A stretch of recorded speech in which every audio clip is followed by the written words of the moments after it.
National frontier के इस विशेष कार्यक्रम में दर्शकों आपका बहुत बहुत स्वागत है, अभिनंदन है, वंदन है। आज हमारे साथ में वेस्ट बंगाल से आई डॉक्टर संतोष लोहिया, जो कि ज्योतिष में पारंगत है, विद्वान है। आज हम इनसे अपनी जिज्ञासाओं के बारे में जानेंगे कि क्या बंगाल का जादू होता है, कैसे ग्रहों नक्षत्रों का प्रभाव होता है। तो आइए हम चर्चा करते हैं डॉक्टर संतोष लोहिया जी से। डॉक्टर साहब, आपका बहुत बहुत स्वागत है हमारे कार्यक्रम में। ये जो शुक्र ग्रह होता है ये विलासिता का ग्रह माना जाता है, और शुक्र ग्रह का नाम आते ही जो जानकार हैं उनके होठों पे मुस्कान आ जाती है, क्योंकि वो ऐश्वर्य का प्रतीक माना जाता है। क्या कहना चाहेंगे आप इस बारे में? शुक्र अपने ज़िंदगी में भोग विलास, ऐश आराम, सारी तरह की खुशी, मतलब जितनी भी सुविधाएं हैं ज़िंदगी में सब देते हैं अपने को। और जिनका शुक्र अच्छा हो, बलवान हो, और तो उनको अपने ज़िंदगी में सब सुविधाएं मिलते हैं। आप ठंडा पानी से लेके अच्छा बेड, अच्छा घर, गाड़ी, पैसा, सब कुछ इस शुक्र ग्रह के माध्यम से अपने को मिलता है। बिना शुक्र मतलब बिना ऐसो आराम के बिना तो अपनी ज़िंदगी पूरी मतलब बेकार है। शुक्र जिनके अच्छा नहीं होता है या नीच का होता है तो वो अपने इस ज़िंदगी में ये सब चीज़ें हासिल नहीं करते। मतलब कुंडली में शुक्र ग्रह का शक्तिशाली होना, पावरफुल होना बहुत ज़्यादा जरूरी है। आप ये कहना चाहेंगे? अगर आप अपने ज़िंदगी को ऐश आराम और सुखद से जीना चाहते हैं तो ये तो बहुत ज़रूरी है। लेकिन जिन लोगों का शुक्र ग्रह कमज़ोर है, ऐसे लोगों के लिए क्या उपाय है? ऐसे लोगों के लिए क्या रत्न है या क्या उपाय है जिनके करने से जिनका शुक्र कमज़ोर है उनका शुक्र मजबूत हो जाए और ठीक से वो लोग जीवन यापन कर सकें? ऐसे शुक्र के काफ़ी उपाय हैं जिनके करने से आपके जीवन में सुख सुविधाएं, ऐश आराम सारे कुछ मिल सकते हैं। छोटे छोटे उपाय हैं जो आप अपनी निजी ज़िंदगी में कर सकते हैं। एक तो आप शुक्र के लिए नहाते हुए पानी में 5 फूल, सफ़ेद फूल कोई भी डाल के अगर आप नहाए तो उससे आपका शुक्र मजबूत होता है। पीले फूल, वाइट फूल, सफ़ेद फूल, सफ़ेद फूल। दूसरा छोटा उपाय ये है कि आप स्फटिक की माला धारण करें। स्फटिक की माला? हाँ, तो स्फटिक की माला धारण करने से आपके अंदर नया वाइब्रेशन होता है, जिससे आप जहाँ कहीं भी जाएंगे तो आपका मतलब सब आकर्षित रहते हैं, तो उससे आपका शुक्र काफ़ी मजबूत होता है। मैंने इस पे पीएचडी की है, तो आप इसमें एक चीज़ और है, आप शुक्र ग्रह के लिए आप रत्न में डायमंड धारण करें तो उससे भी आपका शुक्र ग्रह मजबूत होगा। जो हीरा नहीं खरीद सकते, डायमंड नहीं खरीद सकते, तो वाइट जारकन धारण कर सकते हैं, या फिर आप चांदी का छल्ला थंब में अगर पहनते हैं तो भी आपका शुक्र मजबूत हो जाता है। और एक चीज़ और आप करें, शुक्रवार खीर बना के भगवान को भोग लगा के परिवार में सब कोई एक साथ बैठ के खाए। कौन से भगवान को भोग लगाना? लक्ष्मी जी को भोग लगाए। लक्ष्मी जी को भोग लगाना होगा। तो इससे और सब परिवार में एक साथ बैठ के केसर युक्त खीर खाए, इससे भी शुक्र काफ़ी पावर में आता है। अच्छा, इसके अलावा कोई वस्त्र धारण करने के लिए उसका कोई रंग है? हाँ, वस्त्र शुक्र मतलब सफ़ेद, तो आप कुछ भी सफ़ेद रुमाल है या सफ़ेद आप हाथ में धागा पहन सकते हैं। अच्छा, ऐसा ज़रूरी नहीं है कि पूरा परिधान नहीं, पूरा तो संभव ही नहीं है। आपके एक ही कलर का तो आप रोज़ पहन नहीं सकते, तो पूरा संभव नहीं है। बाकी अंडर गारमेंट्स आप सफ़ेद ले सकते हैं, अपने रुमाल रख सकते हैं सफ़ेद, या हाथ में आप लोग तो महाकाल की नगरी में रहते हैं तो सफ़ेद धागा शुक्र मंदिर, महाकाल की नगरी हमारे पास में ही है, काफी हाँ, पास तो उज्जैन में जो शुक्र के ऊपर जो वाइट कलर का धागा का पूजा करवा के आप वो भी धारण करें तो उससे भी आपका शुक्र काफ़ी अच्छा फल देगा आपको। आप वेस्ट बंगाल से हैं। एक चीज़ और बोलना चाहूँगी आपको कि शुक्र को मजबूत करने के लिए चांदी के गिलास में दूध या पानी पिए, इससे भी शुक्र आपका मजबूत होगा। मेरा अगला प्रश्न डॉक्टर साहब आपसे ये है कि आप चूँकि वेस्ट बंगाल से हैं और बंगाल का काला जादू, और उससे कई लोग डरते डराते हैं, कह रहे ये बंगाली व्यक्ति है और इसको काला जादू कर दिया जाएगा तो ये मतलब उसका बुरा या अच्छा प्रभाव जो भी हो जाएगा, क्या मानते हैं आप?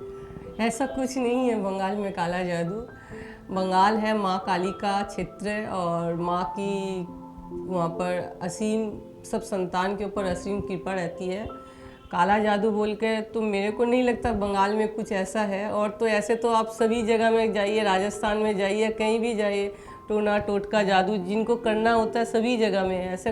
ऐसा तो उज्जैन जो अपने महाकाल का जो नगरी है तो वहाँ पर भी सब सिद्धियाँ की जाती है। ऐसे बंगाल में काला जादू सिर्फ वो नाम से ही रह गया, बाकी ऐसा कुछ तो नहीं। बाकी तंत्र मंत्र जंत्र ये तंत्र इसका मंत्र तो आप ऐसे जो तंत्र साधक है वो माँ कामाख्या देवी मतलब गुवाहाटी में वहाँ कामाख्या के मंदिर में जाके तंत्र साधना करते हैं। और यहाँ पर बंगाल में तारापीठ है, सिद्धपीठ, वहाँ पर भी जो तांत्रिक होते हैं वो तंत्र साधन करते हैं। ऐसे तो उज्जैन में महाकाल में भी आपके अघोरी हैं जो तंत्र साधन करते हैं। तो हर चीज़ कोई खराब ही हो ऐसा कुछ नहीं है। तंत्र मतलब मंत्र तंत्र अच्छा भी है। अब अगर इसको कोई खराब में लेता है, डॉक्टर के लाइन में ही देख लीजिए, दवा अच्छी भी होती है, किसी से अपने आप को बर्बाद भी हो जाता है। तो ऐसे ही है, ऐसे कुछ बुरी नीयत से भी होता है। हाँ, आपका ये मानना है कि बुरी नीयत से भी लोग इस तरह का तंत्र मंत्र जंत्र हाँ, करते वो हैं? तो अब सभी जगह में आपसे कोई जल रहा है, कुछ कर रहा है तो कुछ कराना करना ये सब थोड़ा बहुत होता तो है ही है, सभी जगह में होता है, कोई बंगाल में बोलकर तो नहीं है। पर जो करते हैं या करवाते हैं वो शायद आज करा के बहुत खुश हो रहे हैं पर कल उनको वापस रिपीट भोगना ही पड़ता है। किसी का बुरा चाहना मतलब अपने आप को बर्बाद करना है। हम जब आज चर्चा कर रहे हैं 2021 का अंत होने वाला है और नव वर्ष में हम जाने वाले हैं। आपको आपके अध्ययन, आपके ज्योतिष शास्त्र में क्या आपको नज़र आ रहा है कि 2022 का वर्ष राजनीतिक दृष्टि से कैसा रहेगा, आर्थिक दृष्टि से कैसा रहेगा और सामाजिक दृष्टि से कैसा रहेगा?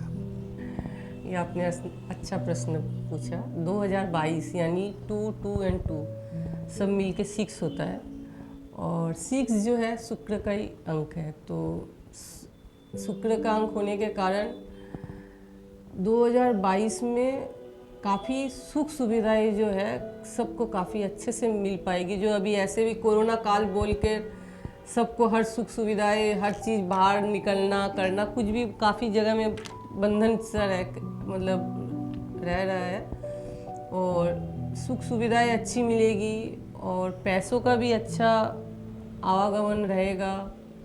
2022 गुरुदेव भी नीच का निकल रहे हैं तो उनकी भी नीच का गुरु निकला तो उनकी भी अच्छा परिणाम अपने राजनीतिक उथल पुथल रहेगी या राजनीतिक स्थिरता रहेगी देश में, क्या लगता है आपको?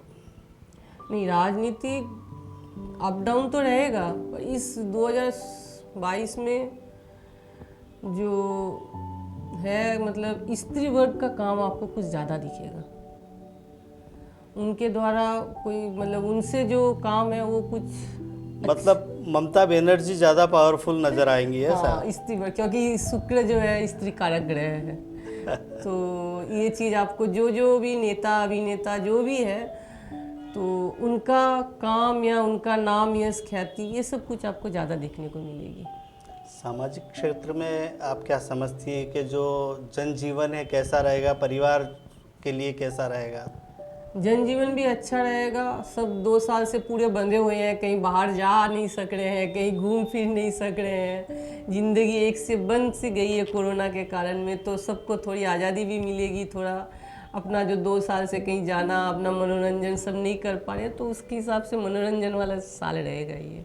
तो सभी कोई काफ़ी 2 साल से बहुत लॉन्ग पीरियड हो गया है जो सब एक बंद से चुके हैं कोरोना काल में। ज्योतिष शास्त्र के बारे में कई सारी भ्रांतियां लोगों के अंदर होती हैं। आप संक्षेप में बताइए कि वास्तव में ज्योतिष शास्त्र क्या है, उसका क्या प्रभाव होता है और कितना प्रभाव होता है? ज्योतिष शास्त्र में भ्रांतियाँ तो ऐसा आज के युग में कोई भी ऐसा व्यक्ति कोई आज नहीं के है। परिप्रेक्ष्य में ही बात कर रहा हूँ, जबकि विज्ञान का युग है, आधुनिकीकरण का युग है, ऐसे तो में ज्योतिष आज शास्त्र के युग में ऐसा कोई नहीं है जो मेरे को लगता है ज्योतिष शास्त्र को नहीं मानता है। आज आप बच्चा पढ़ाई कर रहे हैं तो माता पिता पूछने आ रहे हैं कि मेरा बच्चा क्या बनेगा, बताइए प्लीज़ आप उसकी कुंडली देख के। शादी के लिए भी एस्ट्रोलॉजर से पूछने, ज्योतिषी से पूछने आ रहे हैं कि मेरे बच्चे की कहाँ शादी होगी या किससे शादी होगी या शादी कब तक होगी, वो भी आप उन्हीं से पूछ रहे हैं। बिजनेस करेगा या सर्विस करेगा, कौन सा लाइन में बिजनेस करेगा, वो भी आप ज्योतिष से पूछने आ रहे हैं। आपके मानसिक तनाव है तब भी आप उनसे पूछ रहे हैं। आप अगर टीन एज के हैं तो आपकी प्रेमिका आपके साथ या प्रेमी आपका साथ निभाएगा कि नहीं, वो भी आप उनसे मतलब आप जिंदगी का हर क्षण, मतलब जन्म से लेके आप मृत्यु तक का जो जो प्रॉब्लम है सभी कोई आजकल ज्योतिष के पास, ऐसा कोई नहीं है जो जाके पूछना नहीं चाहते। तो भ्रांतियाँ तो मेरे को तो नहीं लगता है कहीं कोई भ्रांति है। आज आप नेता, अभिनेता या नॉर्मल जो सामाजिक या बड़े बड़े उद्योगपति, आप किसी को भी देख लीजिए, सभी कोई इनको मानते हैं। और उनको पूछे के हिसाब से, आप न्यूरोलॉजी के हिसाब से पूछने आ जाएंगे कि कौन सा अंक या कौन सा नाम रखने से मेरा बिजनेस चलेगा। अब बच्चे का नामकरण हो रहा है तब भी आप पूछेंगे कि उनका क्या नाम रखे। अब तो जैसे डॉक्टर और तो नॉर्मल डिलीवरी कर ही नहीं रहे हैं, सब सीजर से हो रहा है, तो सीजर कितना बजे कराना है, कौन सा डेट में कराना है, वो भी आप उनसे पूछ रहे हैं। तो भ्रांतियाँ कहाँ रहेगी बताइए। बहुत बहुत धन्यवाद, आप हमारे इस कार्यक्रम में आई। ये थी डॉक्टर संतोष लोहिया, जिन्होंने शुक्र ग्रह से लेकर के तो देश के भविष्य और सामाजिक चिंतन, आने वाला समय कैसा होगा, उस पर प्रकाश डाला। बहुत बहुत धन्यवाद आपका। धन्यवाद जी। देखते रहिए नेशनल फ्रंटियर धर्म। नमस्कार।